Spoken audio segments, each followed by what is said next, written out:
మా హిందూ సోదరుల హిందూ ధర్మంలో ఇంతమంది దేవతలు ఉన్నారు కదా, ఉన్నప్పుడు దీంట్లో వర్గాలు వర్ణాలను ఎందుకు తీసుకుని వచ్చారండి? వర్గాలు వర్ణాలు ఎందుకు తీసుకొచ్చారంటారు? మీ దాంట్లో లేవా? షియా సున్నీ అని లేవా? ఏం లేదు మా దాంట్లో. షియాస్ అని లేవు, సపరేట్ గా ఏమీ లేవు. షియా దే ఆర్ నాట్ ముస్లిమ్స్ అండి. మీరు అష్వదల్లా ఇలాహ ఇల్లల్లా మొహమ్మద్ రసూల్లా అని కల్మా చదివిన వాడి గురించే మాట్లాడండి. 73 ఫిర్ఖాలు ఉన్నాయి. లా ఇలాహ ఇల్లల్లా అని చెప్పేవాళ్ళు, లా ఇలాహ అల్లా తప్ప ఆరాధ్యానికి ఏకుడు వేరే వాళ్ళు లేడని చెప్పేవాళ్ళు 73 ఫిర్ఖాలు ఉన్నాయి మా మీద. కానీ ఎవరైతే చివరి ప్రవక్త మొహమ్మద్ సల్లల్లాహు అలైహి వసల్లం అని చెప్తారో they are Muslims. Shia Muslims కాదు వాళ్ళు. ఎవరైతే మా ప్రవక్త కల్మా చదువుతారో వాళ్ళే ముస్లిమ్స్. అంటే గడ్డం టోపీ పెట్టుకున్న ప్రతి ఒక్కడు ముస్లిం, పిలక పెట్టుకున్న ప్రతి ఒక్కడు పంతులు అన్నట్లుంది మీరు. సరే, ఏదేమైనా సమీ గారు ఇది ఎట్లుంది అని అంటే, బ్రదర్ సిరాజ్ గారికి ఏదో మనం చేపించాను ఆపాదించాను అని మాట్లాడడం అనేది ఇది చాలా హాస్యాస్పదంగా ఉంది. అంటే ఉదాహరణకి మీ మీద ఇప్పుడు నేను ఆపాదించాల్సి వస్తుంది, లేదా మీ తర్వాత వచ్చే వాళ్ళు ఎవరినన్నా మీ మీద కూడా ఈ రకంగానే ఆపాదిస్తే మీరు ఒప్పుకుంటారేమో. ఎందుకు ఒప్పుకుంటాను? ఇది ఎలా ఉందనంటే, సమీ గారికి డీజీలకు నేనే డబ్బులు ఇచ్చి నలుగురిని స్టూడియోలోకి తీసుకొని రమ్మని చెప్పి ఈ రకంగా మిమ్మల్ని ప్రలోభ పెట్టి నేను అడిగే ప్రశ్నలకి మీ ధర్మాన్ని మీరే దూషించండి, కించపరచండి అని ఈ రకంగా నేనే చేయించినట్టు విధంగా మాట్లాడుతున్నారు. దీని గురించే నేను చాలా స్పష్టంగా నా డిబేట్లో ఓపెన్గా నా కౌంటర్లో మొన్న చేసినటువంటి 42 నిమిషాల వీడియోలో నేను తడిబట్టలతో నా దేవాలయంలో అమ్మవారి మీద ఒట్టేయడానికి సిద్ధం అని చెప్పాను. ఆయన చేస్తాడేమో చూద్దాం. ఇప్పుడు చెప్పే ముందర సమీ ఏంది మహేందర్ ఏంది అని కూడా జనాలు ఆలోచిస్తారు. సిరాజ్ గారిని మీరు అనిపించారా? 20 సంవత్సరాల నుంచి డ్రైవింగ్ చేసిన అతను వచ్చి చావి కూడా పెట్టొస్తలేదు అంటే మహేందర్ గారే చెప్పించారు అనేది మీరు ఆపాదించారు. నేను చెప్పడం కాదు మహేందర్ గారు, మీరు ఇక్కడ ఒక పాయింట్ క్యాచ్ చేయటం లేదు. జనరల్గా అవుతుందంటే భారతదేశంలో కొన్ని లక్షల మసీదులు ఉన్నాయి. అదేవిధంగా ఈ భారతదేశంలో కొన్ని కోట్ల దేవస్థానాలు ఉన్నాయి. అదేవిధంగా కొన్ని లక్షల చర్చిలు, గురుద్వారాలు రకరకాలు ఉన్నాయి. ఈ అన్నీ ఉన్న ప్రతి దేవస్థానంలో ఒక పూజారి ఉంటాడు. అతను చిన్నోడు కానీ పెద్దోడు కానీ.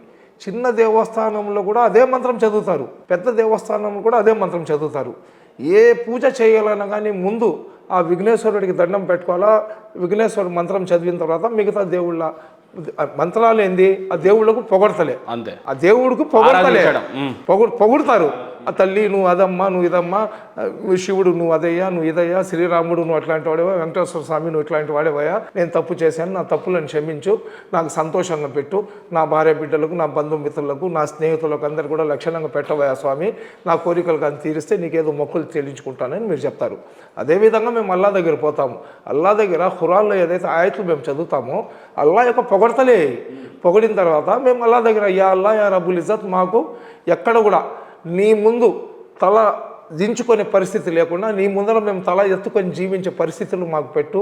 ప్రపంచంలో విశ్వ సృష్టికర్త నువ్వు. ప్రపంచంలో ఉన్న ప్రతి ఒక్కరి మీద నీ చల్లని దీవెనలు, నీ చల్లని ఆశీస్సులు పెట్టు. ప్రతి ఒక్కరికి ఆయుష్ ఆరోగ్యాలు ప్రసాదించు. ప్రతి ఒక్కరికి అష్ట ఐశ్వర్యాలు ప్రసాదించు. వాళ్ళకి ఎవరికి కూడా అనారోగ్యాల్లో ఉంటే వాళ్ళకు రోగవంతులు చేయి అని చెప్పి మేము అల్లా దగ్గర దువా చేసుకుంటాము. సరేనా? నేను చెప్తుండేది ఏంటంటే, ఇక్కడ ఏ ధర్మం కూడా ఎవరికి తప్పుగా చెప్పదు. ఇప్పుడు అతను అన్నీ తెలిసిన వ్యక్తి కావాలని చెప్పి అది చేసినాడంటే ముందు కూడా నేను చెప్పినాను, అతని చేత ఆ అల్లానే అతను ఏదైనా తప్పు చేసి ఉంటే అతని తప్పు ఒక వ్యక్తి ద్వారా బయట పెట్టిస్తే ఆ వ్యక్తి మీద జనాలు వెళ్ళిపోతారేమో, అతను ఎక్కడైనా బలిపశు అవుతాడేమో. కాబట్టి ఎవరైతే ముసుగులో ఉన్న వాళ్ళ ముసుగును అల్లానే తీసాడేమో అని కూడా అనుకోవచ్చు. లేదా ఏదైతే ఖురాన్లో ఉందా, అల్లా అనుకుంటే ఏమైనా చేయగలడండి. అల్లా అనుకుంటే ఏమైనా చేయగలడు. ఈ భూమిని ఇలాగ తిప్పేస్తాడు. మొహమ్మద్ ప్రవక్త గురించి మీరు ఒక మాట చెప్పారు. ఏమని చెప్పారు? మొహమ్మద్ ప్రవక్త యుద్ధాలు చేసినాడా అని చెప్పి. మొహమ్మద్ ప్రవక్త ఎంత పెద్ద కరుణామయుడో, ఎంత పెద్ద కారుణ్యమూర్తి, ఎంత పెద్ద దయాగుణం ఉందో మీకు ఒక ఇన్సిడెంట్ చెప్తాను. తాయిఫ్ అని చెప్పి ఒక ఏరియా ఉంది, తాయిఫ్ అంటారు దాన్ని.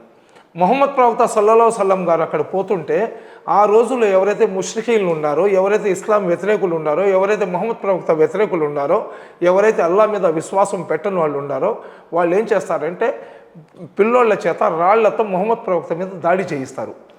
ఆ రాయి పోయేసి మొహమ్మద్ ప్రవక్త గారి తలకు తగులుతుంది. అక్కడి నుంచి రక్తం వస్తుంటుంది. అల్లా సుబ్హానహు తాలా జిబ్రాయిల్ అమీన్ అని చెప్తారు. జిబ్రాయిల్ అంటే ఎవరైతే అల్లా దగ్గర నుంచి వహీ తీసుకొని వచ్చి మొహమ్మద్ ప్రవక్తకి చెప్పేవాళ్ళు. ఆ జిబ్రాయిల్ అమీన్కి అల్లా సుబ్హానహు తాలా చెప్తాడు, అయ్యే జిబ్రాయిల్, మా ప్రవక్త తల నుంచి వస్తున్న రక్తపు చుక్క కింద పడక ముందు నువ్వు తాయిఫ్ని సర్వనాశనం చేసేయమని చెప్పి ఇమ్మీడియట్గా జిబ్రాయిల్ మొహమ్మద్ ప్రవక్త దగ్గరికి వస్తారు. యా రసూలల్లా, యా సల్లల్లాహు సల్లం గారు, అల్లా ఈ విధంగా తాయిఫ్ని సర్వనాశనం చేసేయమని చెప్పాడు. కాబట్టి మీరు కానీ అంటే ఈ తాయిఫ్ని నేను సర్వనాశనం చేసేస్తానంటే మొహమ్మద్ ప్రవక్త గారు ఒకే ఒక మాట చెప్తారు, అయ్యే జిబ్రాయిల్, వాళ్ళ అమాయకులు, వాళ్ళు తెలిసి తెలియక చేశారు. రేపు ప్రళయం దాకా వాళ్ళ నుంచి ఎవరైనా నా ఇస్లాం ధర్మంలో వస్తారేమో వాళ్ళని క్షమించమని చెప్పినాడు మొహమ్మద్ ప్రవక్త సల్లల్లాహు అలైహి వసల్లం గారండి. యుద్ధాలు అనేది ఇప్పుడు మీకు మహాభారతంలో యుద్ధాలు జరిగినాయి. కౌరవులకు పాండవులకు యుద్ధం జరిగింది. అక్కడ ఇండియా పాకిస్తాన్ వాళ్ళకో, ఇండియా బంగ్లాదేశ్ వాళ్ళకో, ఇండియా నేపాల్ వాళ్ళకో జరగలేదు. అక్కడ యుద్ధం జరిగింది ఎవరికి? కౌరవులకు పాండవులకు.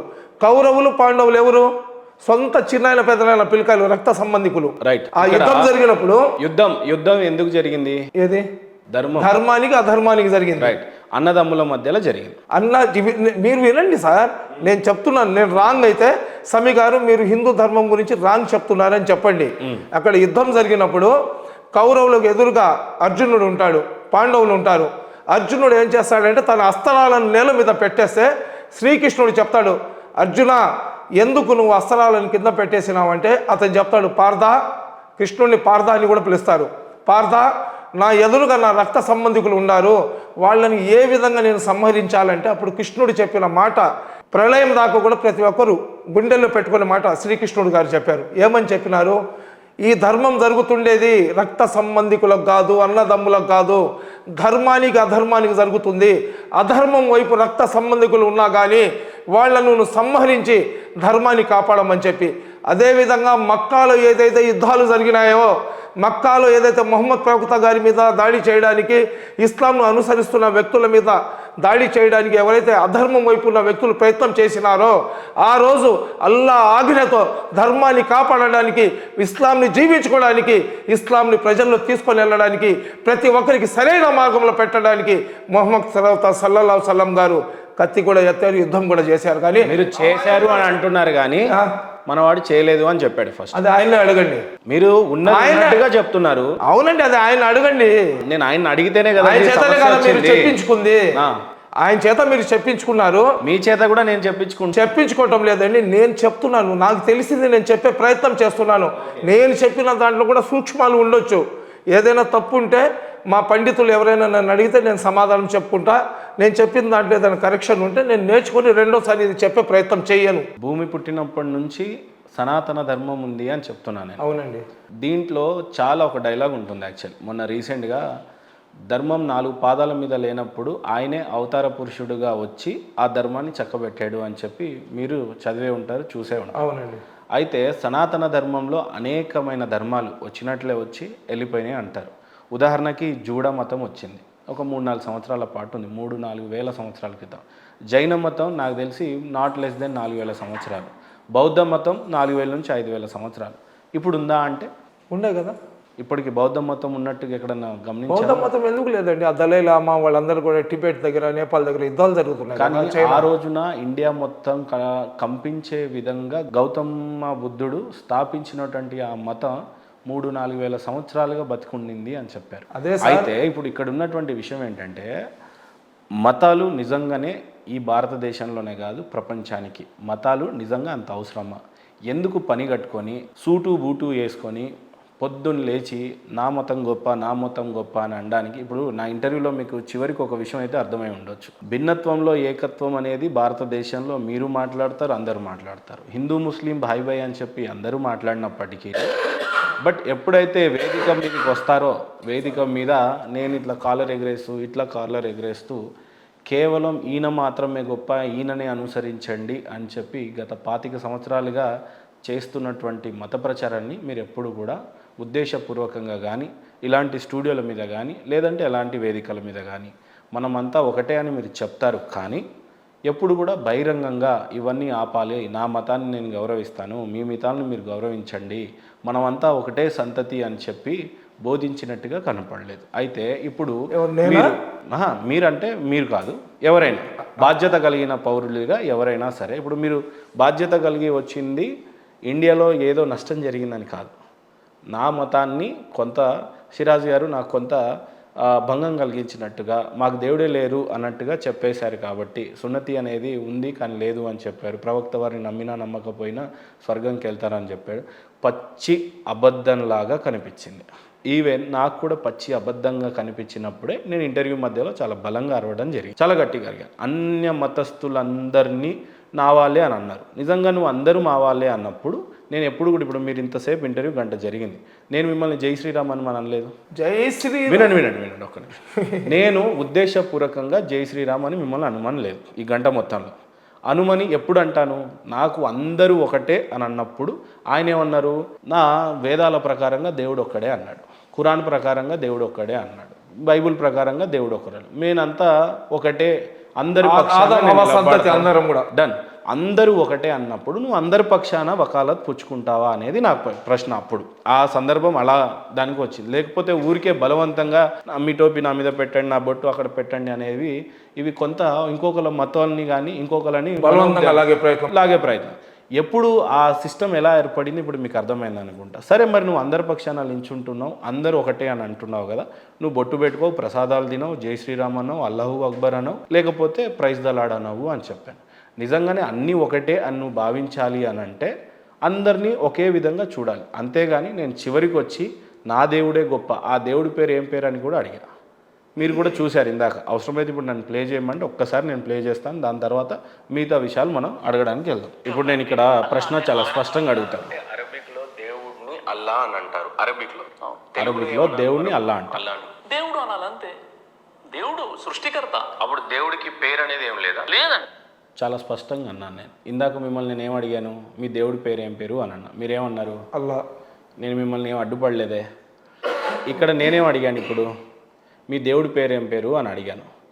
దేవుడికి పేరు ఉందా లేదా అని అంటే లేదు అని అంటున్నాడు. దీన్ని మీరు ఏ రకంగా తీసుకుంటారు అనేది ఫైనల్ కంక్లూడ్ చేయాలి. నేను ఇంకోసారి రిపీట్ చేసి చూపిస్తాను మీకు. అరబిక్లో దేవుడిని అల్లా అని అంటారు. అరబిక్లో. తెలుగులో ఏమనాలి మరి అప్పుడు అల్లాని? దేవుడు అనాలంతే, దేవుడు సృష్టికర్త. అప్పుడు దేవుడికి పేరు అనేది ఏం లేదా? లేదండి, ఆరాధనకు అర్హుడు. అరబ్బుల్లో వాళ్ళు అల్లా, అరబ్బులో అంటే అరబ్బు దేశంలో ఖురాన్ అవతరించింది. అల్లా అనే పదానికి అర్థము ఆరాధనకి అర్హుడు. ఆరాధనకు అర్హుడు అంటే ఆయన ఒక దేవుడు, మనం ఆరాధిస్తే ఆరాధనకి ఆయన అర్హుడుగా ఉన్నాడు. సో మనం అరబిక్లో అల్లా అని అంటున్నాం, తెలుగులో దేవుడు అంటే సరిపోతుంది. సర్వేశ్వరుడు, ఈశ్వరుడు, అల్లా ఇలా ఏం చెప్పడానికి లేదు. సర్వేశ్వరుడు అంటే సర్వనియామకుడు. అదే విధంగా అల్లా అంటే సర్వేశ్వరుడు అని అంటే ఎవరు మీ దృష్టిలో? సర్వానికి ఈశ్వరుడు అనేది నా ఉద్దేశం. అవునండి. మీ ఉద్దేశంలో ఏంటి సర్వేశ్వరుడు? అంతే అనమాట, మీరు చెప్పిన విషయమే.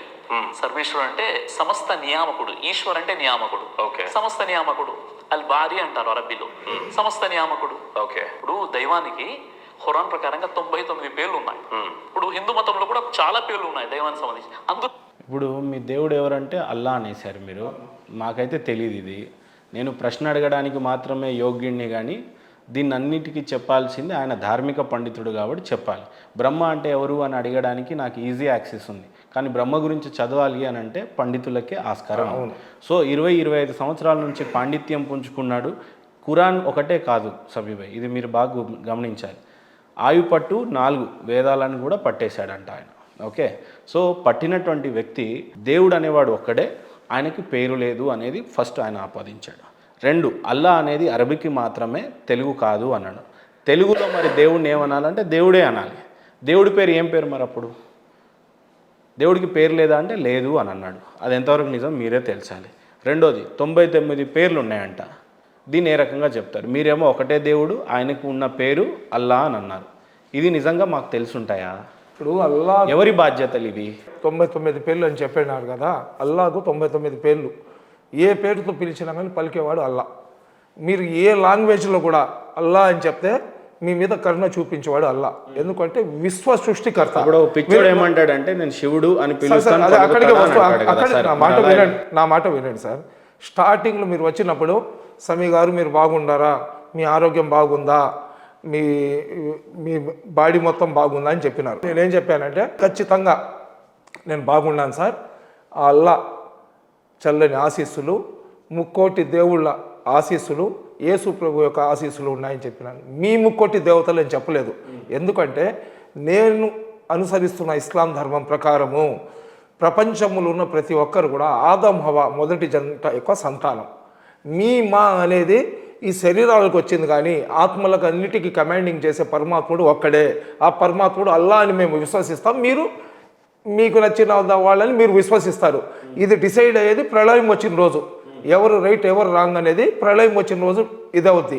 రెండోది ఏంటంటే ఖురాన్ గ్రంథం అనేది దానికి ఆథర్ ఎవరు లేరు. ఖురాన్ గ్రంథానికి దానికి author, there is no author. దాని ఆథర్ ఎవరంటే అల్లా సుబ్హానహు వ తఆలా. అతను జిబ్రయిల్ అమీన్ ద్వారా వహీ పంపిస్తుంటే మొహమ్మద్ ప్రవక్త గారు చెప్తే వేరే వాళ్ళు రాస్తుండారనమాట.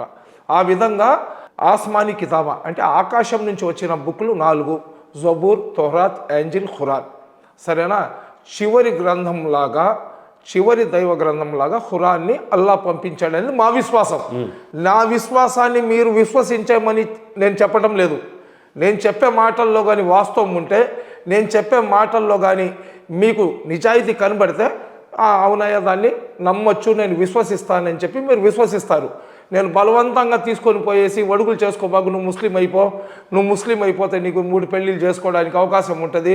నువ్వు మొన్న ఎవరో ఒక సినిమా హీరోయిన్ ఆమె భర్త దగ్గర నుంచి డైవర్స్ తీసుకోవడానికి ఇంకొక పెళ్లి చేసుకోవడానికో ఇస్లాం ధర్మంలో వచ్చి పెళ్ళి అయిపోయిన తర్వాత మళ్ళీ తన ధర్మంలో వెళ్ళిపోయింది. ఆ విధంగా ఏదైనా ఎవరైనా చేసుకోవడానికి మనకు ఎలాగ అనుకూలంగా కావాలంటే అలాగ అనుకూలంగా రాసి ఇచ్చేయమని చెప్పి రాయించుకుంటే దాన్ని మనం ఏం చేయలేము. కానీ ఏదైతే వాస్తవం ఉందో ఆ వాస్తవాన్ని మనం నమ్మాల్సిందే.